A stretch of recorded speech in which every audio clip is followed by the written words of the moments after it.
Lezi ndaba zehora lokuqala sikwethulela zona bukhoma egomkhulu le-SABC e-Auckland Park eGoli nazi ezinohlonze emini nje. We as the commissioners want Brigadier Mokoena to come back.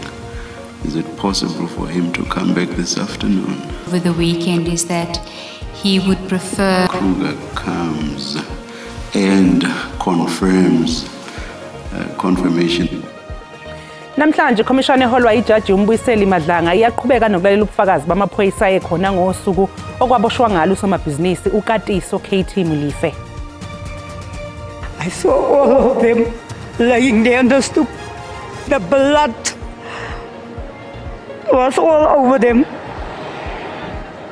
I just ran out of the gate again. Umsolwa wesibili nosolwa ngokuba ungqondongqondo esigamekweni sokubulawa kwamabhunga amabili eWestbury ukulindeleke ukuthi avele enkantolo yemantshi yaseGoli namhlanje. My nephew was too young to pass away the way he did. Obambe Ruleni kanye nobhekela ukuphepha komphakathi bahambele imndeni yabantu isithupha abadutshulwe bashona esigamekweni esenzeke kuleya ndawo ngempelasonto. Bukelisi kubingelele sikwamukele indaba yenza zasemini ngehora lokuqala enzethulo noxolo uMamtshali wakwamwali.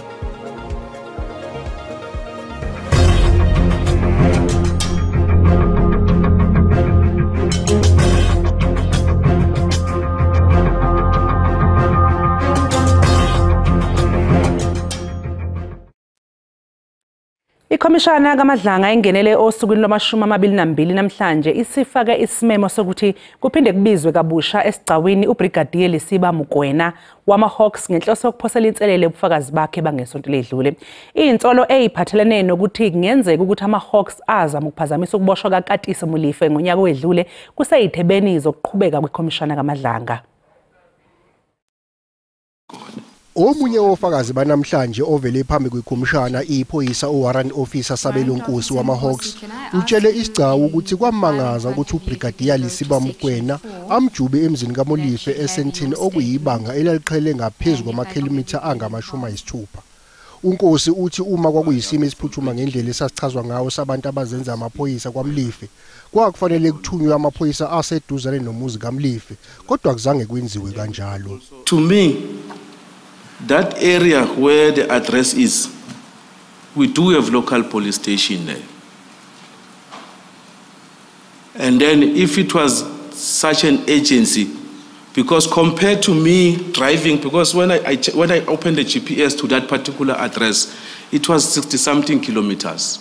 Ubufakazi buka Brigadier Lisiba Mulife wama-Hawks abtshele ikhomishana buyaphikisana nobunye babalingani bakhe njengoba ethe akazange aba ingxenye ye-WhatsApp group yamaphoyisa agasela emzini kaKatiso Mulife ngosuku ayeyoboshwa ngalo ngamalungu ePKTT. Umkwena namhlanje kuvele ukuthi uyangabaza ukubuyela phambi kwekhomishana kaMadlanga emva kobufakazi abethulile. the indication from Brigadier Mokoena in our engagements with him over the weekend is that he would prefer not to return to the commission at this stage. He had said that if Captain Kruger comes and confirms confirmation that he could not explain, that is the meaning thereof, as he used the word. And Captain Kruger came, but all of this, as you remember, related to whether or not he participated in the group.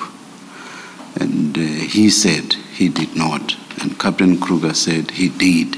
Isicau siyaqhubeka ePitoli.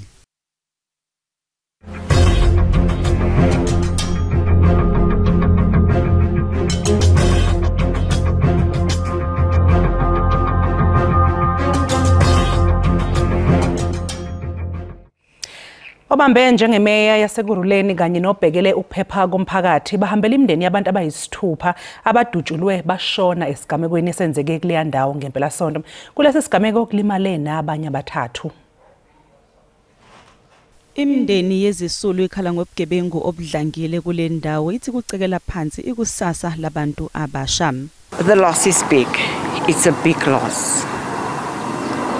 My nephew was too young to pass away the way he did. And to have for family to find you under a silver, got your body covered. And it's just unacceptable for the way our young people are dying.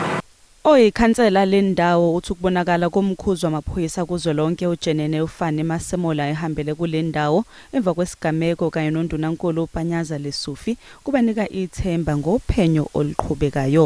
And I want to thank the Provincial Commissioner for coming out. I want to thank our Premier, Mr. Lesufi, for visiting our area yesterday. It made a huge impact, and maybe people don't understand, but just the mere presence makes a difference.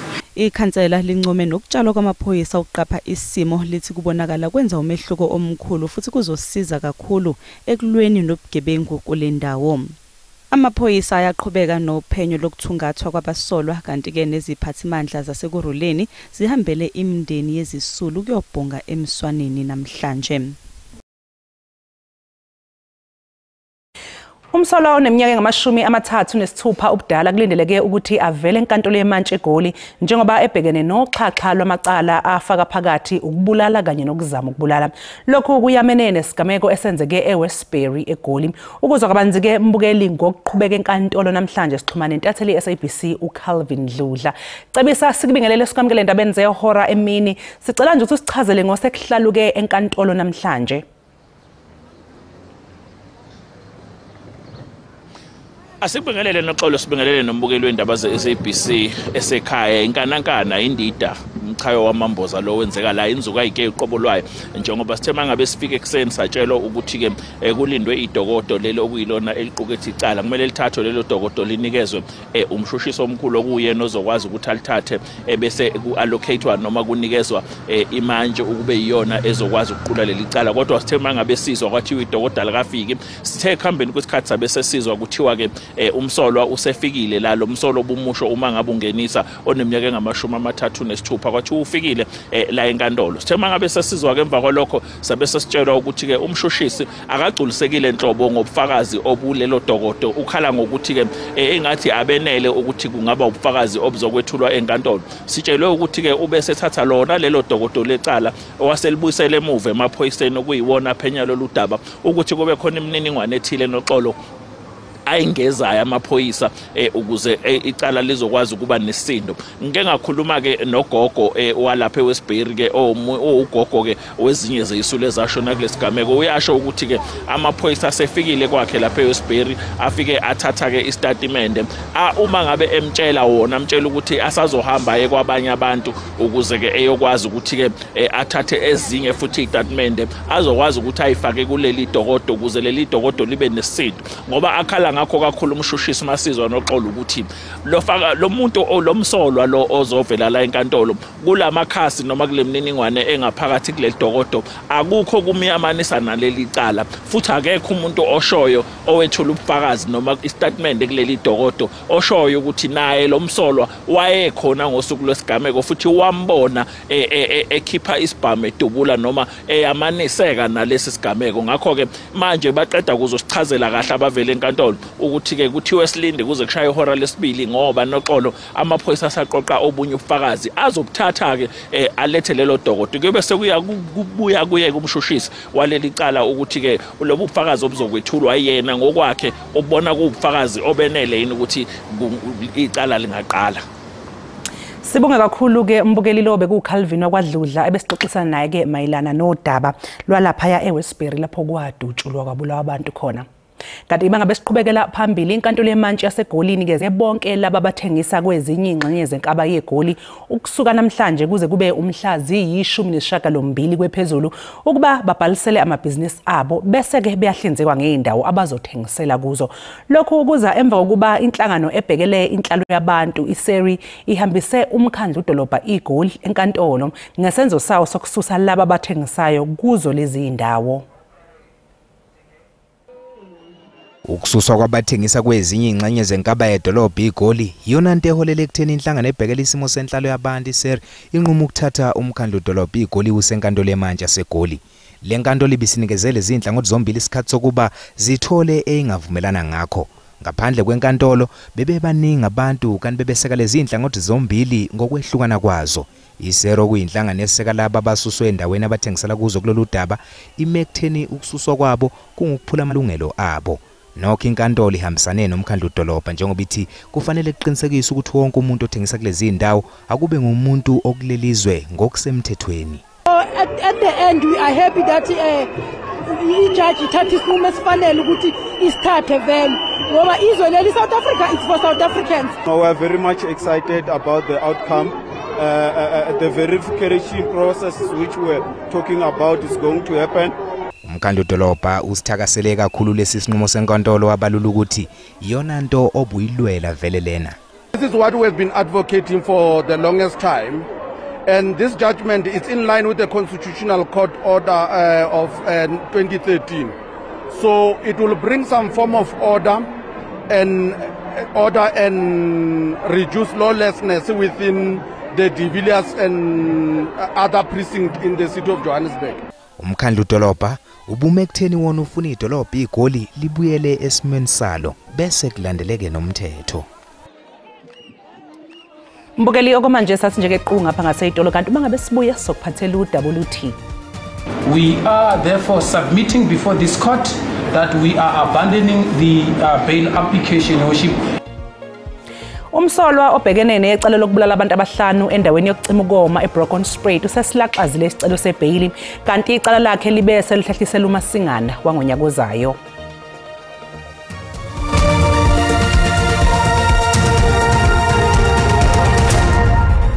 Sikubingelele sikwamukele uma ngabe usanda kungena odabeni oluphambili besibike ukuthi iKhomishana kaMadlanga engenele osukwini lwama-22 namhlanje isifake isimemo sokuthi kuphinde kubizwe kabusha esigcawini uBrigadier Lesiba Mokoena wamaHawks ngenhloso yokuphosela inselele ubufakazi bakhe bangesonto eledlule. Khumbula ke mbukeli ukuthi lezi indaba ziyatholakala ku-YouTube na ku-SABC Plus ungena kuzo uyicinga amagama athi SABC izindaba. I-SABC ikusakazela bukhoma ingqungquthela ye-G20 SA 2025. Usilaxazile isicelo sebail uXolani Zulu nongumsolwa ecaleni lokudutshulwa kubulawa kwabantu abahlanu endaweni yokucima ukoma ezithobeni eBrokenspruit ngenyanga edlule. Inkantolo yemantshi ibe isilihlehisela umhla ziyi-13 kuMasingana wangonyaka ozayo leli icala ukuze kuphenywe kabanzi. Inkantolo ibicwele phama amalungu omphakathi kanye nezinhlangano ezahlukene ukuzokweseka imindeni yezisulu ezasho nesigamekweni sokudubula esenzeke endaweni yokucima ukoma eyaziwa ngezithobeni eBrokenspruit. Ummeli womsolwa utshele inkantolo ukuthi umsolwa uyelaxaza ibail namhlanje. So as far as bail is concerned, Your Worship, today we would not be proceeding with bail. We are therefore submitting before this court that we are abandoning the bail application, Your Worship, at this point in time, Your Worship. That is the instruction that have been given by the accused person, Your Worship. Ngaphambi kokuba kuqala ukuqulwa enkantolo ummeli womsolwa utshele inkantolo ukuthi umsolwa akahambisani nokuthi kusakazwe ukuqhubeka kwecala yize inkantolo ikuchithile lokhu yabe isihlehlisa icala ukuze kuqhubekwe nophenyo. Mr. Kulu, the date is postponed, the matter is postponed, date arranged with your legal representative for further investigations. No? The matter is thus postponed to the 13th day of January next year, 2026. You remain in custody, there is no bail. No? Point A.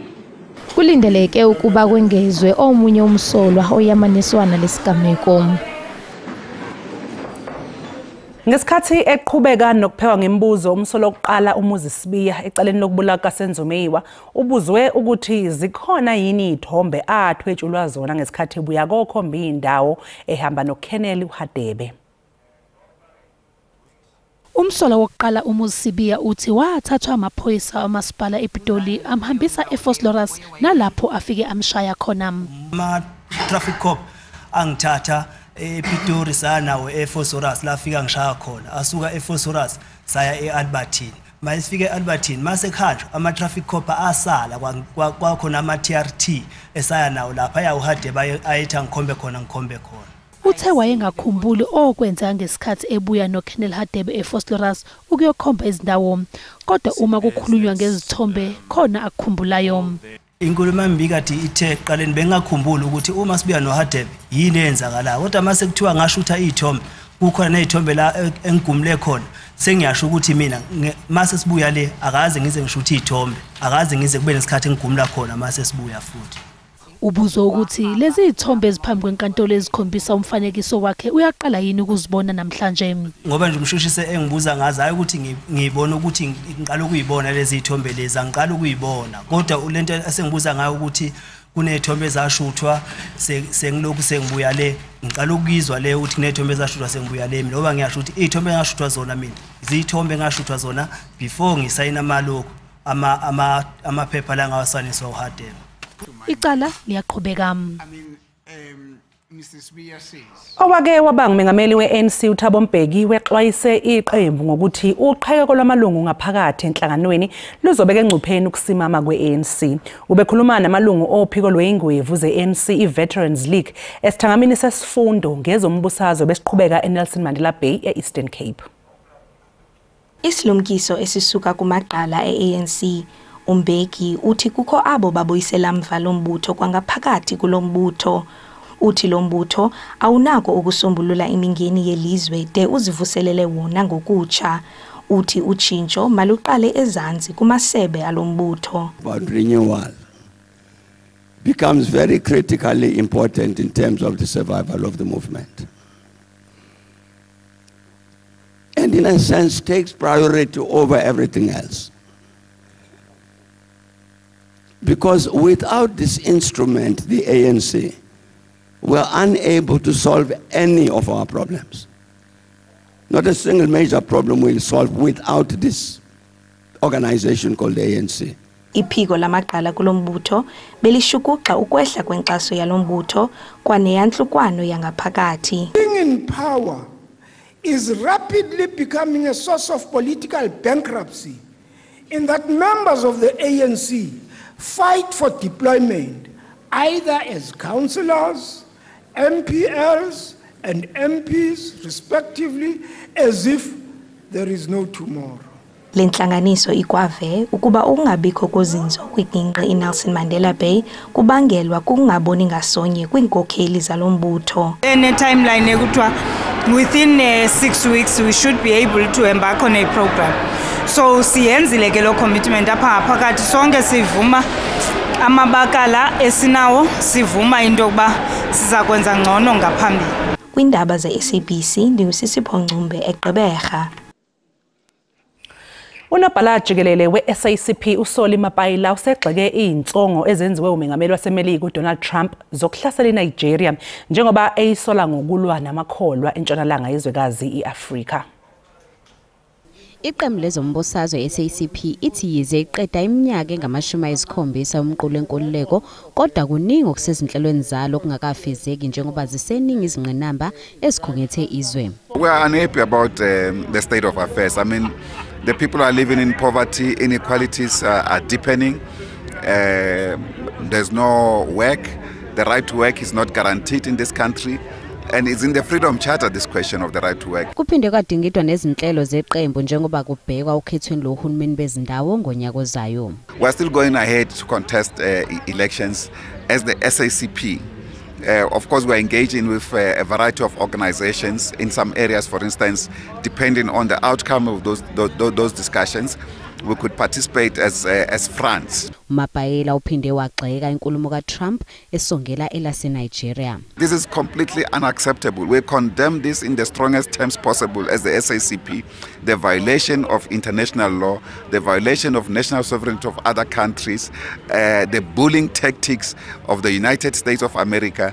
I-SACP ithi zizoqhubeka izingxoxo namadlela ndawonye nezinye izinhlaka ngaphambi kokhetho lwangonyaka ozayo. Uhulumeni uhlela ukuchitha imali engama440 engamabhiliyoni amarandi ohlelweni lokusabalalisa amandla ogesi kulo lonke izwe. Ungqongqoshe wezogesi nezamandla uDokotela Kgosientsho Mokgopa uthi lo mklamo uzosungula amathuba omsebenzi uphinde usimamise nomnotho wezwe. Ungqongqoshe wezogesi uDokotela Kgosientsho Mokgopa utshele izinkampani zokukhiqiza nokwakha ukuthi izinhloso zamandla ogesi zincike kakhulu ekuphuthumiseni ukuthuthukiswa kohlelo lengqalasizinda yogesi. Uthi nakuba amalahle neqhaza limqoka ekukhiqizeni ugesi, kodwa ugesi ongayinukubeza imvelo uzolekelela kakhulu ekudlondlobaliseni umnotho wezwe. You might not like coal, you're going to buy cook and that's coal. So I'm just saying this, the sooner we accept that is important.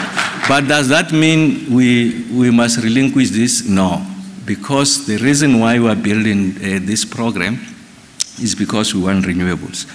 We want them to be in place. Otherwise, we will not be building 14,000 kilometers of new lines, because the existing lines are sufficient to draw from the installed capacity.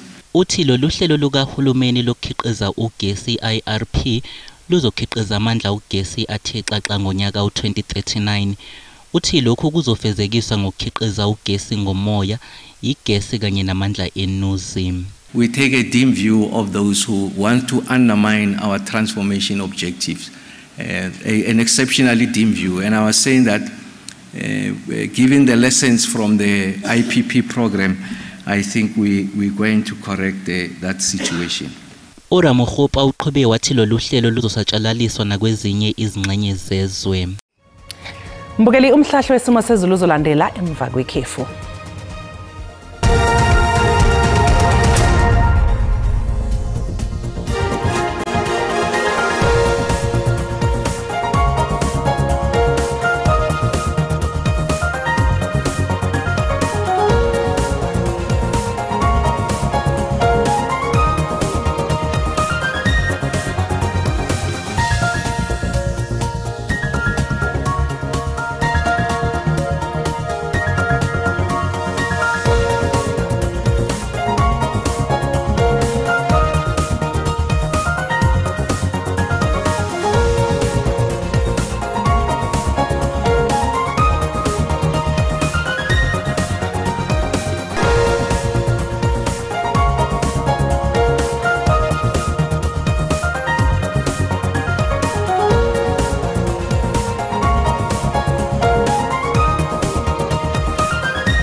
Sizibeka lapha ke ezehora lokuqala bayezoza kwethu neindaba ngolwimi lwesiNdebele magama nje ihora lesihlanu thina sobe senawe futhi ngehora lesikhombisa kusihlwa okwamanje nje